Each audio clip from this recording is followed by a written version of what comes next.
Hi, everybody. It's Mike from Here the Watchman. And today on the Watchman's Report, we have been able to one of this country's top prophecy experts. We've snagged him. You have to catch him because he's moving target. He goes everywhere. None other than L.A. Marzulli. L.A., thank you so much for joining us today. My pleasure, Mike. Always good to be here. Thanks for having me on. Well, it's always a pleasure. And you know, you're going to be up here in Boise, Idaho, August 18th through the 20th for the Hear the Watchman Conference. You're going to be joining some other of God, Zev Porat, Messianic Rabbi Zev Porat, coming all the way over from Israel, Pastor Carl Gallups, Josh Tolley, Russ Dizdar, Coach Dave, Pastor Paul Begley. The list goes on and on and on. And you know, we're so excited that you're going to be coming up to the conference and talking and enlightening people on what's really going on out there. But you know what I'd like to talk to you about today? What we want to talk about today. I'm sorry, but I have to give a shameless plug. LA has a series called The Watchman's Chronicles, and you need to go to his website and you need to check this out, folks. You need to get on there. You need to order it. It's an amazing series. I mean, he just does a phenomenal job. Now, if you can't come to see him in person, you can watch it via on demand. We upload all the presentations within 30 minutes after the completion of the presentation. We're using Vimeo as a platform. You can get the entire conference, if you can't be there, for $39.99. And you can watch that for 6 months. But if you use the promotional code LA20, you will get 20% off that $39.99 purchase. Also, if you use that code LA20 and you want to come to the conference and see him in person and spend time with him, you will get $20 off your ticket. So avail yourself of that opportunity. Get out there. If you live in California, Nevada, Idaho, Oregon, Washington, there's no excuse for not being there. It's an amazing conference. On the 21st, lots of us are going up together to witness the total eclipse of the sun. So, LA, you know, you recently left on a trip and you're doing another investigation into the mysteries of Fatima. Can you talk to us about that today? Well, I can. I mean, I can't spill the whole beans here. I can't spill the whole beans here. Ooh, I got a bad echo.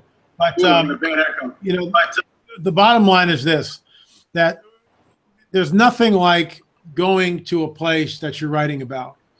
It's one thing to look at books and look at films and go on YouTube.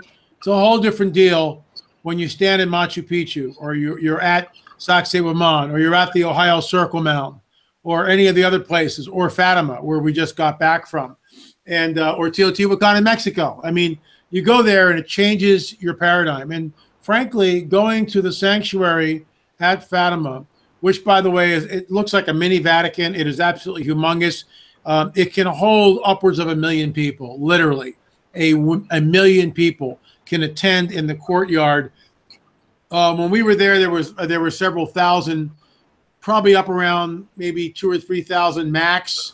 And this was on July 13th, which is one of the anniversaries of the apparition. Going there changed the way I'm doing the film. And basically, up until that point, I had a rough idea of where it was going to go. Now I focused on one particular aspect, which is the miracle of the sun. And the reason for this is there are millions of people, billions of people on the planet, and many of them have different belief systems. There are millions and millions and millions of people who believe that Mary of the Bible showed up at Fatima. I disagree with that, but that's off the table. We're not going to address that. We're not going to get into that. Just like there are millions of Muslims who walk around the cobblestone in Mecca every year, or millions of Hindus that celebrate Guru Puja, or millions of Buddhists that show up at temples all throughout, Asia. people are entitled to believe what they want to believe, and that's fine. And we're not here. I'm not here to disparage anyone's belief or tear down something. People can believe what they want to believe, but we're focusing on one particular aspect of it, and that is the miracle of the sun. And like many of these names, it's a tag on by a reporter who was an atheist that reported in 1917, and he called it the miracle of the sun. Whether Lucia said that or not, that's up in the air. We don't know. Some people say she said that, and he picked up on it. All that speculation. I mean, I haven't been able to nail that down yet, but I'm still working on that aspect. In 1968, there was an apparition. Something happened in West Virginia, and at this time, the Superman and the Batman TV shows were on, and so the reporter heard this and he named it Mothman. He named it Mothman, and the name stuck. And we don't know what this entity that appeared that terrorized the town for over a year actually was. But they labeled it Mothman and it stuck. Well, similarly, when we go to Fatima, one reporter in the newspaper, the tagline was the miracle of the sun. And basically what they remember, there's about 70,000 people out in the field. They're waiting something. They've been told that something wondrous, miraculous is going to happen. So these 70,000 people are gathered in this field. And in some ways, the entire Fatima deal rests on this one event. October 13th, 1917, the 100-year anniversary is coming up. That's why we're making the film. I believe, through all the research I've done, first of all, the sun did not come to Earth. That didn't happen. Everybody'd be burnt up. It would have been a global event. Everyone would have seen it. No one saw it except the people in Fatima, which is at then it was called the Cove of Irene, Cova de Iria. Cova de Iria. That's what it was called, the Cove of Irene. And I probably just mangled the Portuguese. But anyway, that's what it was called. And later on, it became Fatima. So the town near it, about 100 kilometers away, they saw something too. But, people in, let's say, Lisbon saw nothing. People in Manchester, England saw nothing. Washington, D.C. saw nothing. So the sun did not leave its fixed position in the solar system and come to Earth. So what was it? And that's what the film explores. The film zeroes in on what was this event, what really happened. And that's why the film is called Miracle of the Sun, or a harbinger of deception. And you remember, when this thing happens, this is decades before the UFO flaps that we're seeing today. Decades. And I truly believe, based on the witness testimonies, that what they saw was a UFO. And I realized that it's like, whoa, LA, go back to the 1917 transcripts, the original transcripts. Go back to the transcripts, read what the eyewitnesses say. I looked up and saw a dull silver disc. What does that sound like? Sounds like a UFO to me. So, I mean, that's, we spent 2 weeks with our guide translator, and he's also appears in the film. His name Francisco Correa, and he's just a great guy. And we really hung out, the three of us. Sometimes his wife showed up. We had a great home cooked meal. But Portugal is very, very rich in history. You've got the pre-Roman times, and this is the other thing I found out, that pre-Roman times up until the pre-Christian era. So you've got pre-Roman, Roman, and then Christian era. But all that pre-Christian era, there are temples of Diana that are in Portugal. And you remember from the book of Acts, Paul is basically camped out in Ephesus, right down the street from the temple of Diana. What people don't understand, and I had a conversation with Gary Stearman about this, is when you look at the temple of Diana, and get where I'm going with this, and I say this with all due respect, and I'm not trying to disparage anyone's beliefs, but I'm out there in the field, I'm investigating from a Christian biblical worldview. All right? That's where I'm coming from. The Temple of Diana was there for centuries. Pagan worship of this entity called Diana. Diana was depicted with, we're all adults here, right? With breasts, but below her breasts were testicles, numerous testicles. So she's a very strange looking goddess, extremely weird. She's feminine and masculine. And I have come to call this the interdimensional transgender entity, because that's what they are. Because these so-called female goddesses which appear are not female. They're just appearing that way. They're just appearing as female. They can appear as anything they want to. Metaschismaticide is the favorite word that my colleague and good friend Russ Dizdar uses. So that principality, in my opinion, has never, ever been deposed in Portugal. Similarly, in Iraq, the principality, the prince of that power that was there, the Prince of Persia, has never been deposed. And that's why these areas, when you go in, you're going into the enemy's territory. And even though Portugal is predominantly Catholic, 95%, I get that. The worship of mother and child, the celebration of the feminine is everywhere.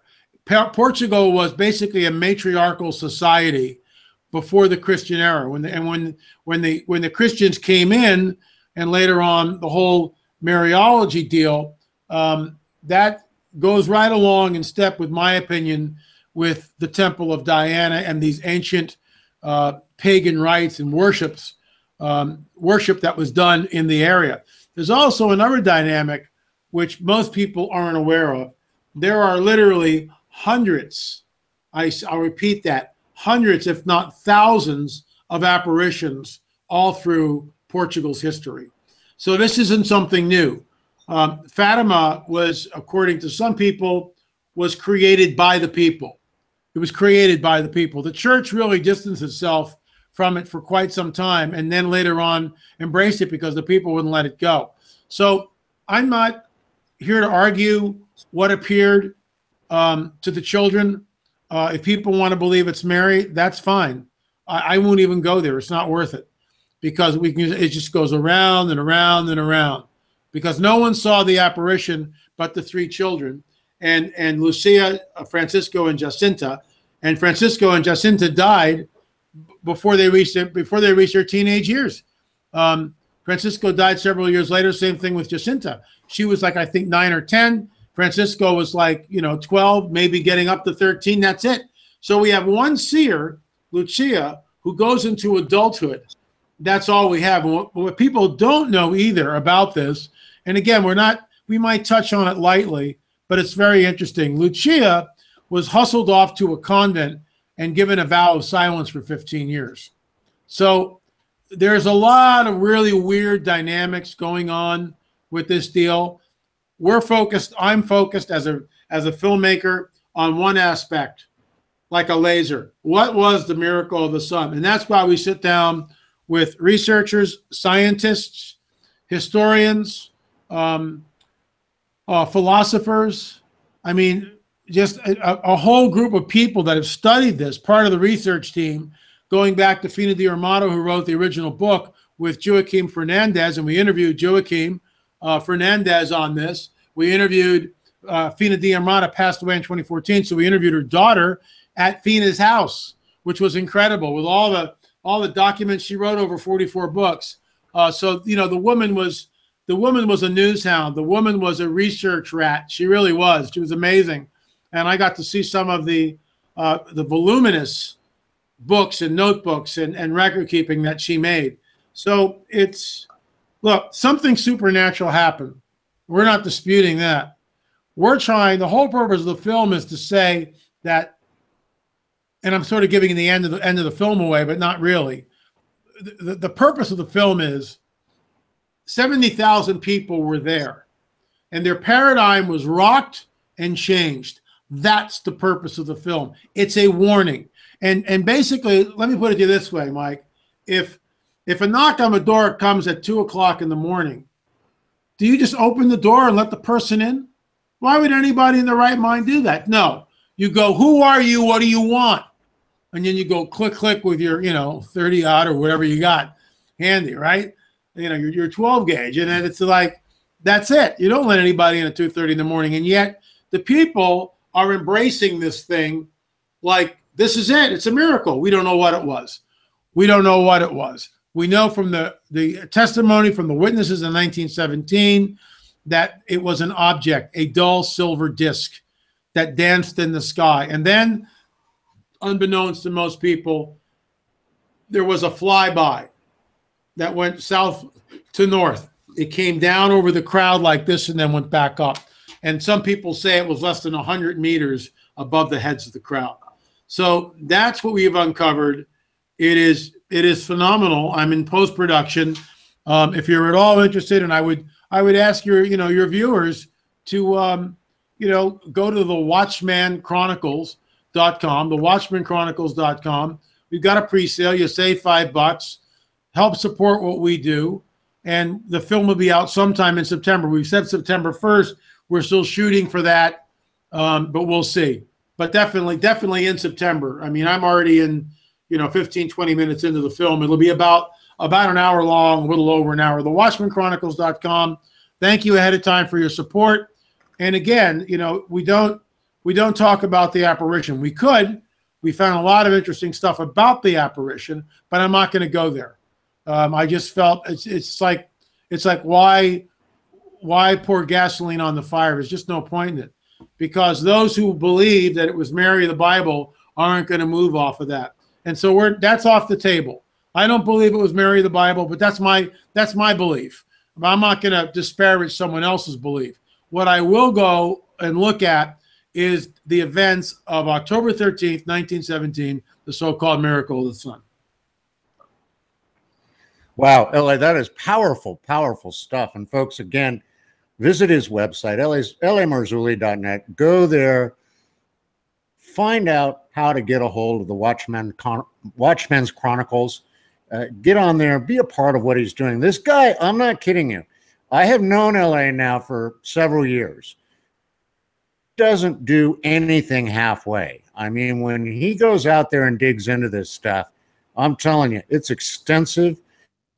He looks for the truth, and he tries to share with you of his research are. LA, I got in a conversation this morning with Messianic Rabbi Zev Porat, and we were talking about some of the things you were just talking about, how people, if they believe this way and they believe that way, and we all believe in Jesus and Yeshua and God. We all believe in that. But sometimes we get all wrapped up, arguing about all this little stuff out there that really isn't important. So I love the fact that you're not getting into the whole controversy. What you're doing is just exposing the facts of what happened in Fatima and, allowing people to make their own decisions. Now, LA, you're coming up to Boise. We have a few minutes left here. You're going to be talking on Friday from 3:30 p.m. to 5:30. So, folks, you want to be at the conference at that time to listen to what LA has to say. But you have a very interesting title, and I'm not sure I can even pronounce one of the words in your title, but I'm going to give it a shot. The deliberate obfuscation of the Nephilim giants and its timely exposure. Now, give us a hint. Well, the giants are part of our Bible. They're throughout Genesis, that we find them all through the biblical prophetic narrative. We find them dwelling in the land of Canaan. We see Og, king of Bashan. Goliath is a Nephilim. And my research out on Catalina Island, I discovered one of the only pictures that people can actually put their finger on. And it shows Ralph Glidden in a recently excavated tomb, and in front of him is a 9-footer. So, for the researchers out there who are trying to tell us that there are no such thing, and they're only 6 feet tall, it's nonsense. and until hopefully at some point we'll actually get the bones of a 9 or 10 or 12 footer, and that's what we're still desperately trying to find. But we have a picture, and the picture was vetted by 3 different researchers.